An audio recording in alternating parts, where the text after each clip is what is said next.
Praise the lord to all.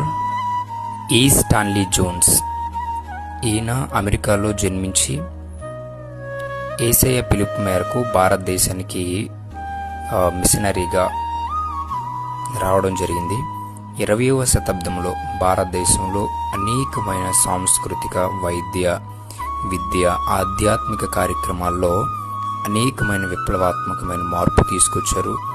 అనేకమైన మూఢనమ్మకాలు, మూఢాచారాలు అనే వాటిలో నుండి భారతదేశంలో చాలామందికి తెలియని ప్రాంతాల్లో యేసయ్య సువార్తను ప్రకటించి అక్కడ స్కూల్స్, అక్కడ అనేకమైన హాస్పిటల్స్ నిర్మించడం కానీ, వాళ్ళకి క్రియల ద్వారా యేసుక్రీస్తును పరిచయం చేసి ఈయన చేసిన సేవలని గుర్తించిన మన ఇండియన్ గవర్నమెంట్ అనేది ఈయనకి, ఈ స్టాన్లీ జోన్స్ గారికి గాంధీ పీస్ అవార్డు అనేది ఇవ్వడం జరిగింది.